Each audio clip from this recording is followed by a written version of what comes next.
Hello. Today we're going to be discussing the second chapter of Aristotle's Art of Rhetoric. Unfortunately, the chapters weren't titled when this book was compiled, so we'll have to settle for two. But in my reprisal of the chapter, I would say this chapter is concerned mainly with continuing the analogy of dialectic, which is a philosophical form of communication between independent minds to find common ground or establish a truth, and rhetoric, which Aristotle defines as the faculty of observing in any given case the available means of persuasion. And that's an interesting definition because it's not necessarily about an act in and of itself. It's about an observation of what a person has at hand to persuade someone in any circumstances. And persuasion is a key term here because Aristotle remarks that this doesn't include persuasion by means of force, such as torture, but this is about using free methods to persuade a person. Those methods, in the textbooks, they're called ethos, logos, and pathos. But in Aristotle's text, he doesn't actually use those terms, as far as I can tell. He says ethos is the personal character of the speaker. So the speaker's standing in his community, in society, or his relationship to the person or people that the speaker's addressing. Pathos is putting the audience in a certain frame of mind, and that frame of mind will of course be engineered to maximize the persuasive power of the argument being delivered. And the third is on the proof. Now that's logos, or the apparent proof, which is an interesting nuance. So the proof would be something that is actually, from a dialectical perspective, truthful from an analytical perspective, whereas the apparent proof, and throughout the book, Aristotle is keen to remind the reader that these techniques can be used to convince someone of an untruth. So the apparent proof in this case would be persuading something of something that plainly isn't true. Going back to the analogue that he made at the beginning, so Aristotle says that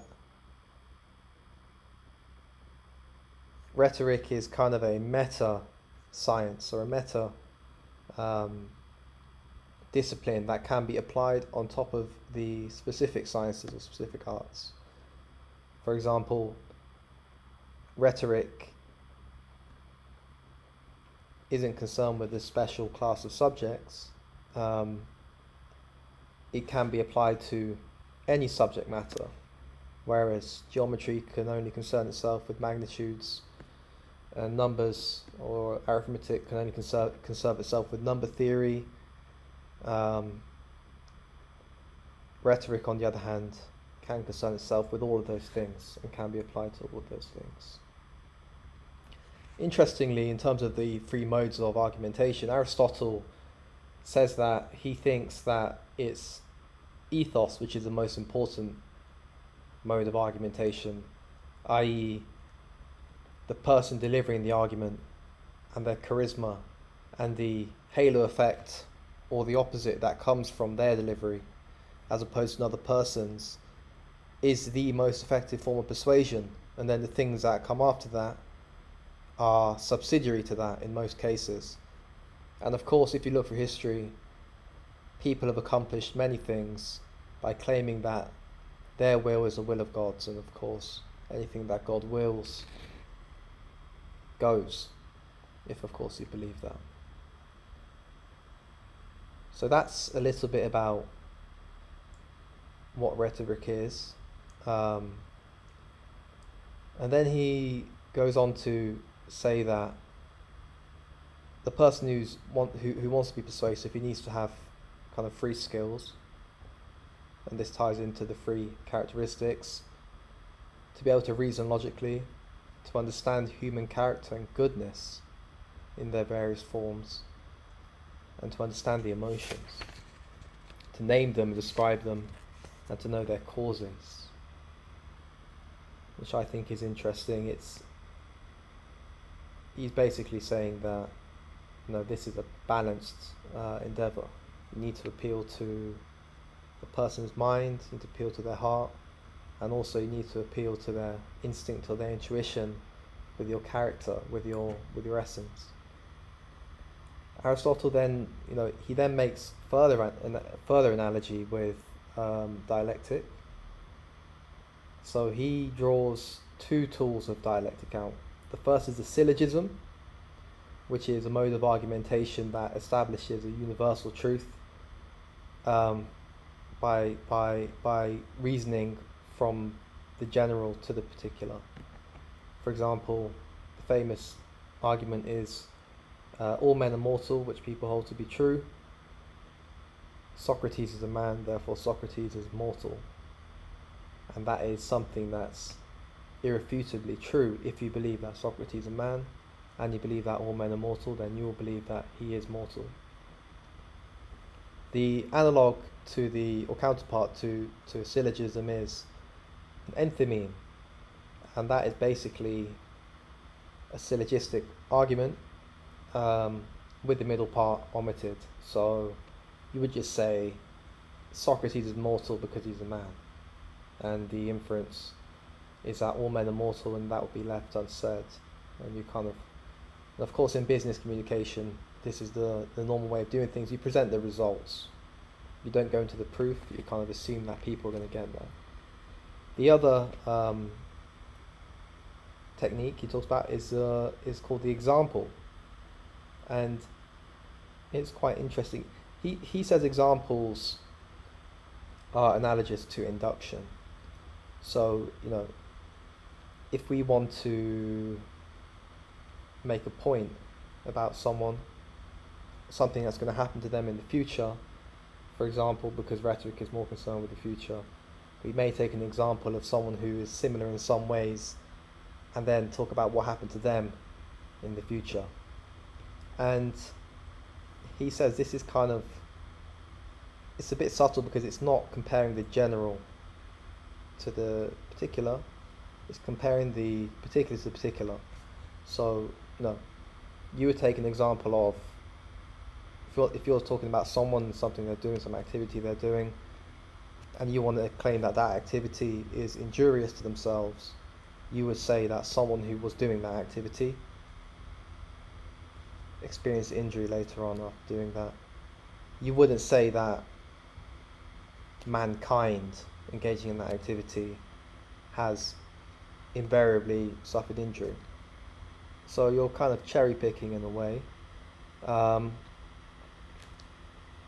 he said that, and this is interesting, and I'm still trying to understand this. He mentioned that the example and the syllogism are available to people to employ in their arguments, and that some people may choose to use one or the other, or maybe better at one or the other.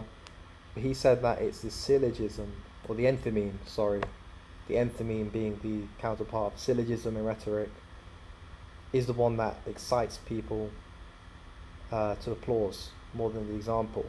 And my reading of that was that, it's always more interesting to listen to a speech where someone is speaking on the basis of principles, or they're speaking from a universal source, as opposed to someone who's making a speech and is just drawing out facts and figures and examples like a nerd. There's just less charisma from that method of argumentation, as opposed to someone who is speaking from a source of kind of conviction, or speaking with symbols or signs. And indeed, Aristotle talks about signs. He says that signs are an effective, manner of persuasion, and one of the ways he uses his argument is that he says that the fact that Socrates is wise and just is a sign that the wise are just. And of course, this is a logical fallacy, because the assumption is that all people that are wise are just, or all people that are just are wise. But there are wise people that are not just, and just people that are not wise. So that is what he calls a fallible sign. It's basically, it's an error of logic, in overgeneralizing, whereas an infallible sign is kind of is an inference that has a kind of inarguable causality. So, for example, he gives the example: the fact that he has a fever is a sign that he is ill, or the fact that she is giving milk is a sign that she has lately born a child. So those signs, or those attendant phenomena to the cause, are necessary by definition, and there are no instances where those attendant phenomena will not be caused by that particular thing. Another infallible sign is the fact that he breathes fast is a sign that he has a fever, and of course you can breathe fast if you've been exercising.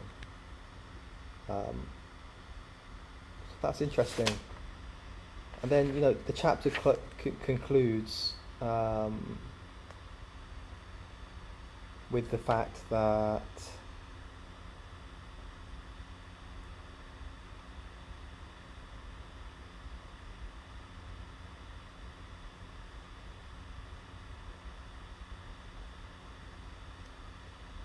yes, the chapter concludes with Socrates basically saying that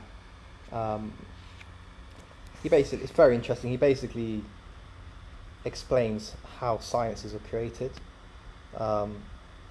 So he says that rhetoric is kind of the broadest form of science, dialectic, and with rhetoric you make lines of argument, or you can construct lines of argument from any given data around you, but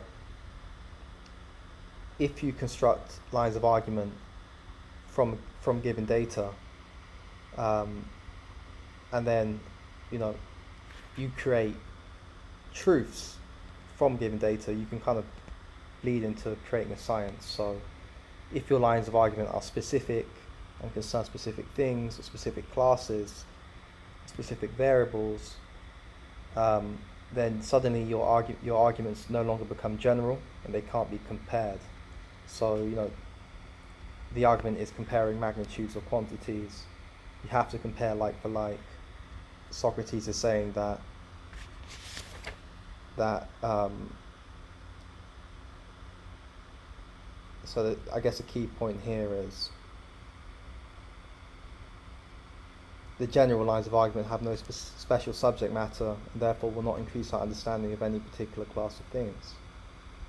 On the other hand, the better the selection one makes of propositions suitable for special lines of arguments, the nearer one comes unconsciously to setting up a science that is distinct from dialectic and rhetoric.